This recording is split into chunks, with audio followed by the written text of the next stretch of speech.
आरंभ innovation in education या आपल्या युट्यूब चॅनलमध्ये तुमच्या सर्वांचं स्वागत आहे। नुकताच आपण मराठी व्याकरणाच्या सिरीजला सुरुवात केलेली आहे आणि त्यातीलच हा दुसरा व्हिडिओ आहे, तो म्हणजे विभक्ती विचाराचा। मग चला तर पाहूया विभक्ती विचारामध्ये नक्की काय दिलेलं आहे। विभक्ती म्हणजे काय? वाक्यातील शब्दांचा संबंध दाखवण्यासाठी नाम किंवा सर्वनाम यांच्या स्वरूपात जो बदल केला जातो त्याला आपण विभक्ती असं म्हणतो। नसेल समजलं तर जरा इकडे पहा। इथे काय लिहिलंय? शेजारच्या मधूने रस्त्यात कुत्र्याला काठीने मारले। तर इथे पहा आपण काय केलेलं आहे, शेजारच्या मध्ये मेन शब्द काय आहे? शेजारी। मधुने मध्ये मेन शब्द काय आहे? मधु। रस्त्यात मध्ये मेन शब्द रस्ता आहे। कुत्र्याला मध्ये कुत्रा, काठीने मध्ये काठी आणि मारले मध्ये मार। मग जर मी हे शब्द असेच अरेंज केले म्हणजे शेजारी, मधु, रस्ता, कुत्रा, काठी, मार, हे मिनिंगफुल आहे का? नाही। मग आपण त्यांचा एकमेकांशी संबंध दाखवण्यासाठी काय केलंय? इकडे बघा चा लावलेलं आहे। इथे ने, त, ला, ने आणि ले हे सर्व जोडल्यामुळे काय झालंय? आता हे वाक्य मिनिंगफुल झालेलं आहे। मग तुम्हाला समजलं असेल ना विभक्तीचं काम काय आहे? वाक्यातील शब्दांचा एकमेकांशी काय संबंध आहे हे दर्शवून त्याला मिनिंगफुल बनवणं, हे काम कोणाचं असतं? विभक्तीचं असतं। आता आपण हा तक्ता समजून घेऊन विभक्तीचे प्रत्यय ओळखायचे कसे हे पाहूया। तर इथे मी 4 कॉलम दिलेले आहेत। विभक्तीचे रूप, मूळ शब्द, सामान्य रूप आणि विभक्तीचे प्रत्यय। तर पहिला शब्द काय आहे? भावाला। भावाला मध्ये मूळ शब्द कोणता आहे? भाऊ। तर आपण इथे लिहूया भाऊ।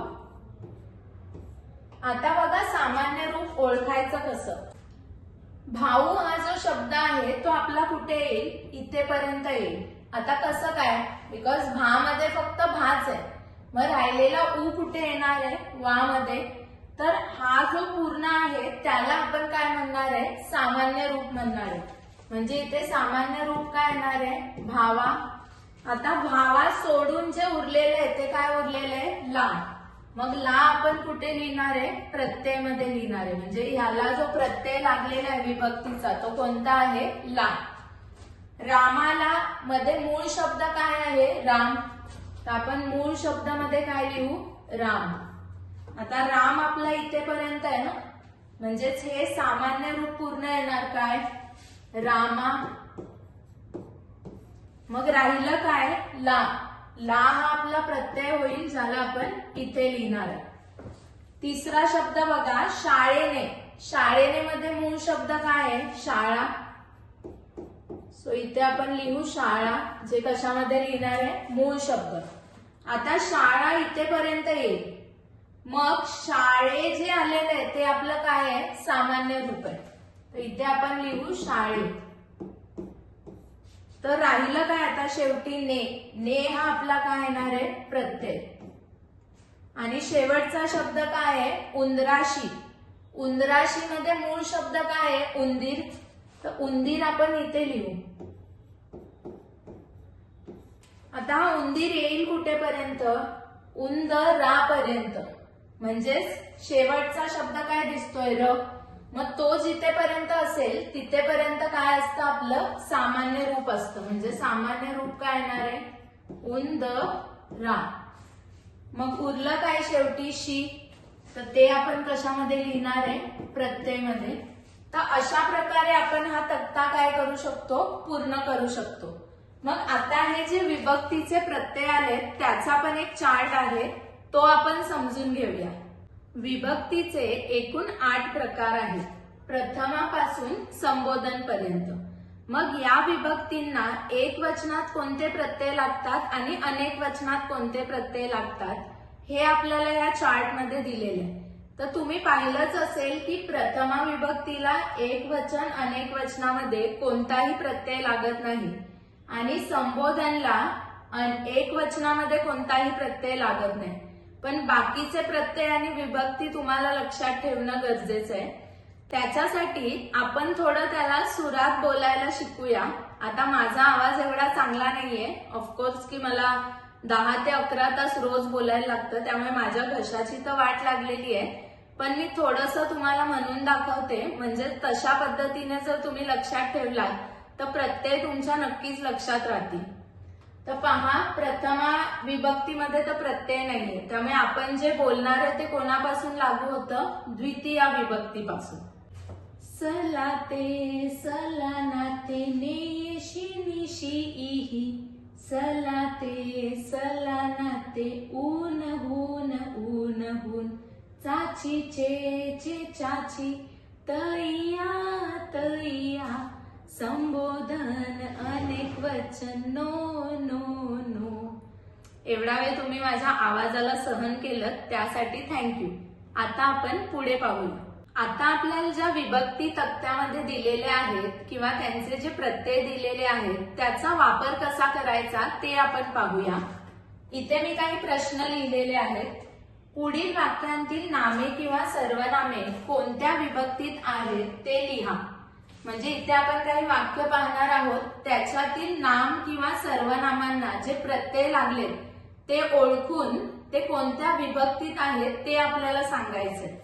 पहिलं वाक्य आहे, मुलांनी आज्ञा पाळावी. इथे पहा नी लागलेले आहे, तर तक्त्यामध्ये आपण बघूया की नी कुठे आहे. तर नी इथे आहे. काय आहे हे? तृतीया विभक्ती मधलं अनेक वचन आहे. दुसरं वाक्य काय आहे? बाबांना दुसरीकडे जेवायला जाण्याचा फार कंटाळा असेल. इथे पहा बाबा हे काय आहे? नाम आहे, त्याला काय लागलेलं आहे? ना.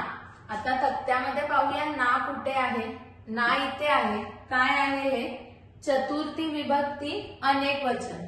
मुळात तुम्हाला हे सुद्धा लक्षात ठेवायचंय की आदरार्थी नामे जर असतील तर त्यांची विभक्ती आपण कुठे पाहणार आहे? अनेक वचनामध्ये पाहणार आहे. तिसरं वाक्य पाहू.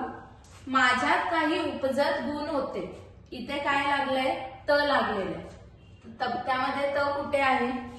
त सप्तमीमध्ये एक वचनामध्ये पण आहे आणि अनेक वचनात. आता माझ्यात म्हणजे माझ्याबद्दल बोलतीये, मग मी कशामध्ये येणार? एक वचनात ना. त्यामुळे हा प्रत्यय पण कोणता घेणार आहे आपण? एक वचनाचा प्रत्यय घेणार आहे. म्हणजे हे काय येईल?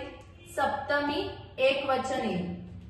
आणि शेवटचं वाक्य, कोल्हापुरास गेल्यावर गोपाळरावांनी आनंदीबाई शिकवण्याचा क्रम चालू ठेवला.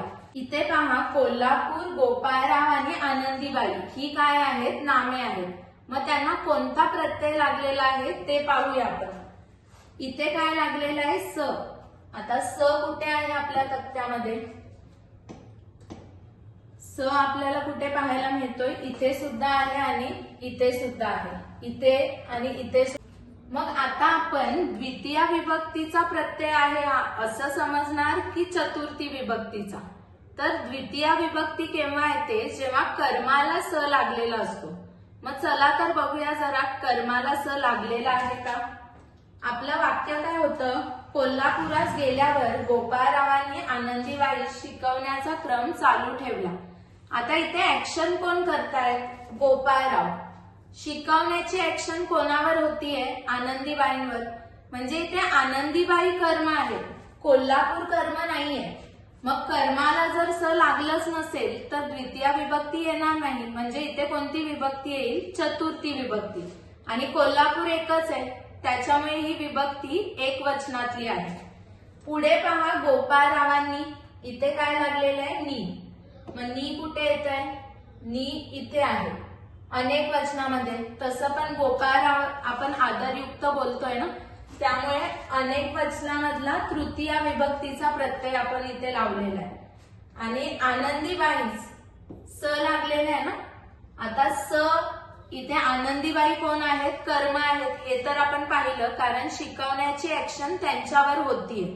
मग स द्वितीया विभक्तीतला आपण घेणार, पण एक वचन घेणार की अनेक वचन? तर आपण म्हटलेलं आहे आनंदीबाईंस, म्हणजे आपण आदरयुक्त म्हटलेलं आहे, त्याच्यामुळे जो प्रत्यय आहे तो कशामधला येईल? अनेक वचनामधला. तर आय होप हे सगळं तुम्हाला समजलं असेल की प्रत्यय नक्की कसा ओळखायचा आहे आपल्याला. आता शेवटचे काही 3 क्वेश्चन्स आहेत ते आपण पाहूया. पहिला प्रश्न दिलेला आहे, खालीलपैकी कोणत्या विभक्तीला दोन्ही वचनात प्रत्यय नाहीत? आता हे तर तुम्हाला परत सांगायची गरज सुद्धा नाहीये. कोणाला प्रत्यय नाहीयेत? प्रथमा विभक्तीला. दुसरा क्वेश्चन आहे, खालीलपैकी कोणत्या विभक्तीचे दोन्ही वचनातील प्रत्यय सारखे आहेत? तर एकदा चार्ट बघूया आपण की कुठे प्रत्यय सारखे आहेत. इथे दिसतंय तुम्हाला पंचमी मध्ये दोघांना काय लागलेलं आहे? ऊन हून आणि ऊन हून लागलेले आहे. इथे पहा सप्तमी मध्ये सुद्धा तैया म्हणजे प्रत्यय काय आहेत? सारखे. पण आपण जरा ऑप्शन चेक करू की आपल्याला काय दिलेलं आहे. पंचमी तर ऑप्शनच नाहीये, त्याच्यामुळे आपला आन्सर काय येणार आहे? सप्तमी येईल. बाळांनो या शब्दात असणारी विभक्ती कोणती? नो लागलेलं आहे ना. नो कुठे येतंय? संबोधन मध्ये. त्यामुळे याचा आन्सर काय येईल? संबोधन असेल. आय होप विभक्ती विचार हा टॉपिक तुम्हाला खूप छान समजला असेल आणि ते जे मी सुरात म्हणून दाखवले ना विभक्तीचे प्रत्यय, ते सुद्धा घरी म्हणण्याचा प्रयत्न करा, तर तुम्हाला तो तक्ता नक्की लर्न होईल. आणि आता तुम्हाला जर असेच अनेक व्हिडिओ पाहायचे असतील मराठी व्याकरणाचे, तर पहिलं तर आपल्या युट्यूब चॅनलला काय करा? सबस्क्राईब करा. आरंभ इनोव्हेशन इन एज्युकेशन हे आपल्या युट्यूब चॅनलचं नाव आहे. त्याला सबस्क्राईब करा आणि तुम्हाला जर हा व्हिडिओ युजफुल वाटला असेल तर तो तुमच्या मित्रमैत्रिणींसोबत सुद्धा नक्की शेअर करा. थँक्यू.